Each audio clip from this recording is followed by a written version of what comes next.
Regarde, nous sommes en présence d'une franco-guinéenne qui vit à Paris, qui bouge les choses sur les réseaux sociaux. On va accueillir Fatou Guinéa. Fatou, ça va? Ça va et toi? Ça va bien. Déjà, dire, on a eu à passer une semaine ensemble. Ouais. Franchement, tu es une jeune très inspirante. Merci. Très intelligente. Je ne sais pas si les gens arrivent à discerner ça sur les réseaux. Non, très cultivée. Ça, je tiens à le mentionner. Et je voulais que tu nous parles un peu de ton parcours. Déjà, tu as commencé comment sur les réseaux? Qu'est-ce qui t'a poussé à arriver sur les réseaux sociaux? C'était quoi l'origine, si tu te rappelles? Alors moi, ce qui m'a poussée quand je me suis lancée sur les réseaux sociaux, c'est que je voulais vraiment changer les choses. Je voulais vraiment ramener quelque chose d'original et c'est pour ça que j'ai choisi l'humour parce que je suis quelqu'un qui aime beaucoup rigoler de tout, j'aime rire de tout. Et pour moi, le rire, à travers le rire, tu peux faire passer tout ce que tu veux. Tu peux faire passer des idées, tu peux faire passer des émotions, tu peux changer même des choses. Et puis tu rends surtout les gens heureux, tu vois. Donc quand tu combines tout ça, pour moi, c'est parfait. Bienvenue en Guinée. Quelle Guinée? Guinée-Conakry, bien sûr.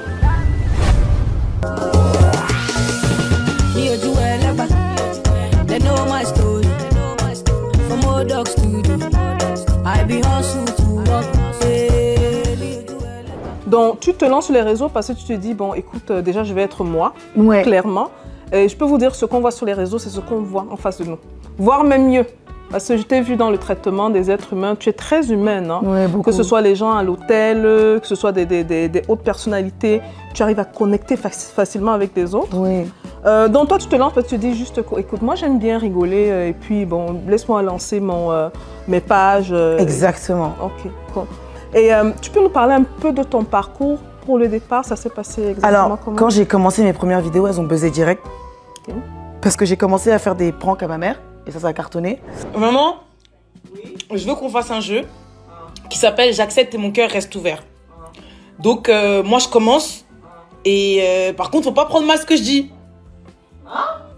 Non, c'est le jeu, quoi. Impolitesse organisée, téléphonée, et toi, ce que tu vas dire, moi, je dois rien dire. Et mon cœur doit être ouvert à l'impolitesse. Mon cœur s'ouvre pas à l'impolitesse.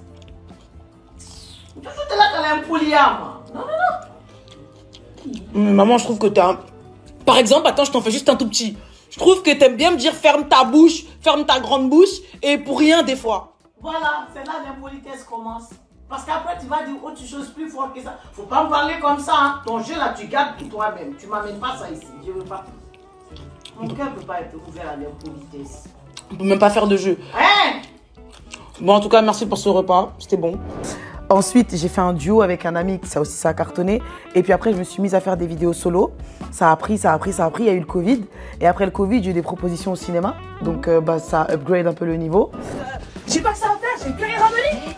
Cite-moi une grande actrice qui a pas fait de petit boulot avant d'être connue. Il n'y en a pas une. Et toi, là, t'es sur l'autoroute de Julia Roberts. Parce que tout ce que t'es en train de faire, les cagettes, je pose, je dépose, ça te charge, ça te nourrit, ça te renforce, ça te densifie. Tu le sens, ça, quand même, non? Un jour, on va te proposer un rôle de chauffeuse-livreuse. Tu seras prête. Grâce à qui? Grâce à moi. Ensuite, après ça, j'ai eu la chance de travailler avec des super marques. Aujourd'hui, je suis ambassadrice L'Oréal. J'ai écrit mon livre avec Robert Laffont, qui pour moi est une fierté. Et je fais plein de choses, tu vois. Je voyage beaucoup, j'essaie de changer les choses autour dans mon écosystème. Et pour moi, c'est important d'avoir un impact et c'est important de marquer sa génération. En fait, c'était devenu autre chose. Pour moi, c'est important de marquer sa génération parce que être là pour être là, c'est nul. Moi, j'ai pas besoin d'être là pour être là. Moi, j'ai pas besoin j'ai pas besoin, en fait, d'exister dans le regard des gens, etc. Moi, j'ai besoin de changer les choses, de marquer les choses. Quand je suis là, il faut que je serve à quelque chose. Si je sers à rien, j'ai pas de raison d'être là. Tu vois? C'est profond ce que tu dis. Hein. Et si je sers à rien, pourquoi je suis là, au final? Qu'est-ce que tu dirais aux jeunes qui te regardent aujourd'hui?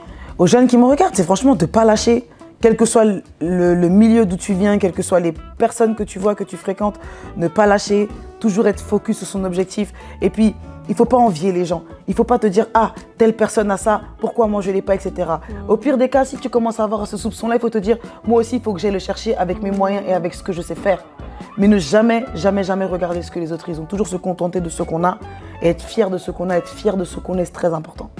Super.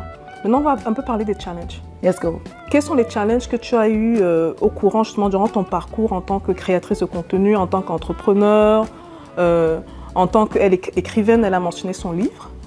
Ce sont quoi les challenges que personnellement tu as eu? Les challenges que j'ai eus en tant que femme, c'était des challenges en tant que femme noire, en tant que femme noire qui est jeune, issue de quartier populaire, c'est de faire face à certaines réalités qui n'étaient pas forcément les miennes. C'est d'arriver à m'insérer dans des milieux où on ne m'attendait pas. C'est d'arriver à faire des choses auxquelles j'aspirais même pas moi-même, tu vois. Ça a été ça, et c'est de pouvoir gérer l'après. Tu vois, là, parce que tu fais des choses, il va s'en passer d'autres, et puis il y a un après que tu sais pas, que beaucoup de gens ne savent pas forcément gérer et qui n'est pas forcément évident à gérer, tu comprends?